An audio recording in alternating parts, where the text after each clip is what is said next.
Good morning, North Point. It is January 14, 2013, and I'm Kendall Brand. And I'm Delaney Jones. And Wake Up North Point starts right now. In school news, are you really good at math or science or social studies or arts and humanities?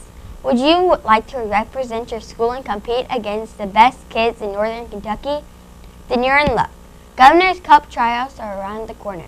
Let's take a look at today's weather. Some sunshine is back for today, but it will be a cold afternoon with highs in the middle 30s. A typical high this time of year is 38 degrees. Partly cloudy skies tonight will make for a cold overnight with temperatures falling into the middle 20s. Areas of frost will develop by tomorrow morning. Now on to lunch. Pizza slices, corn dogs, green peas, tossed salad, fresh apples, diced peaches, pineapple tidbits, 100% grape juice. Please stand by as we move over to Studio B for our weekly vision break.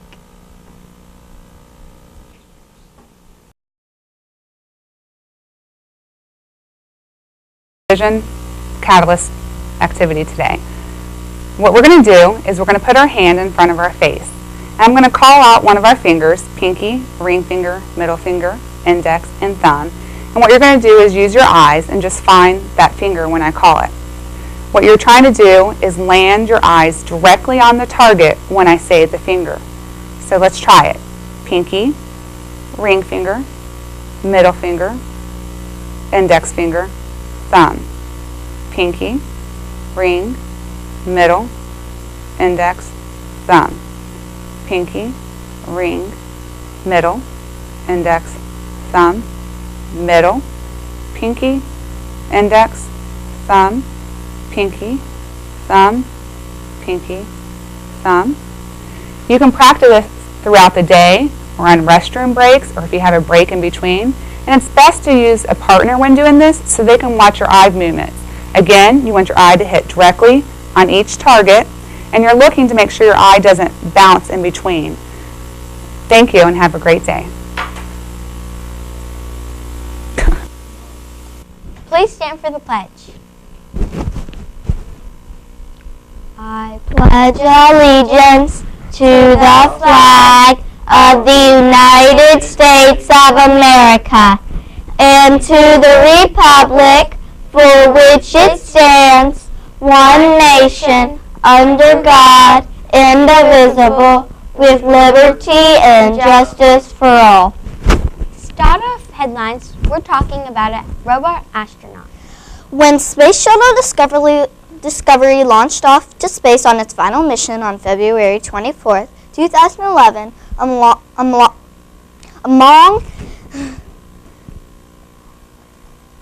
its roster of astronauts was a trainee, and not just any ordinary rookie either, but the world's first humanoid robot astronaut that was heading to the International Space Station as a permanent resident.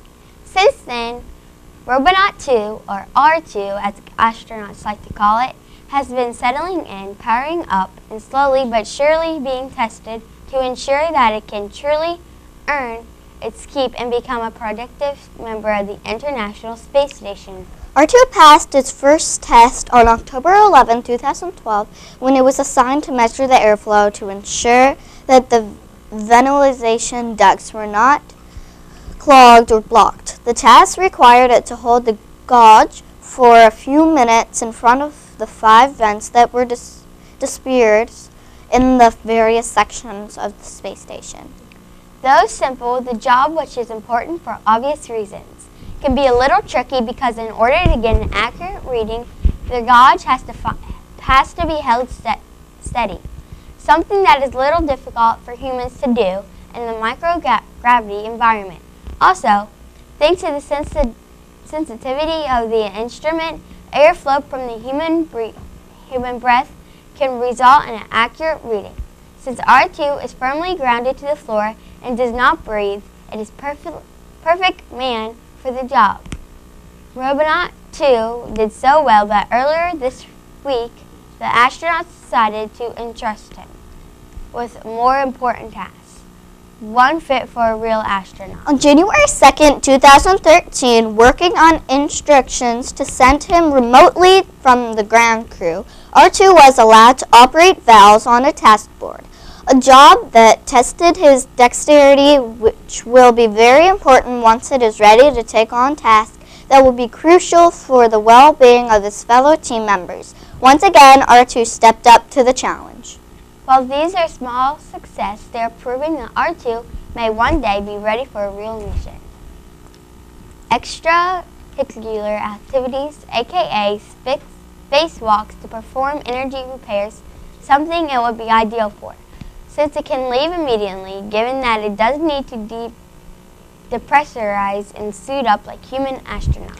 Also, since the astronauts can see through him thanks to the video cameras that are fitted into his eye sockets, they can quickly determine what the problem is and devise a solution. In addition, R2 can spend much more time outside the shuttle than human astronauts can, and therefore will be able to complete repairs and other tasks much faster. But that's all in the future. For now, R2, like most trainees, will have to deal with the mundane task that no one else cares to do. In his case, it means a promotion to be the official cleaner of the International Space Station. For believe it or not, even astronauts have to clean up every week. Its duties will include wiping handrails, vacuuming air filters, and cleaning up wherever needed. While it seemed like a cruel assignment for someone who cannot protest, the astronauts say it is the part of training to get ready for the big day. That's because in order for R2 to be able to work outside the space station, it will have to learn to climb without using its hands and juggle a bunch of tools. Both skills the robot will be practicing while it's cleaning. And that's a wrap of today's headlines. On this day, in 1860, unable to agree on anything, the U.S. House of Representatives Committee of the 33 Summits, a proposed constitutional amendment protecting slavery in all areas where it already existed. And now for our fun facts. Did you know that the shortest war in history was between Zanzibar and England in 1896? Zanzibar surrendered after 38 minutes. Really? It's a fact. Have a great day, North Point. We'll see you tomorrow morning with some more great news. And remember, North Point, Keep your paws up. have a great day or not. The choice is yours.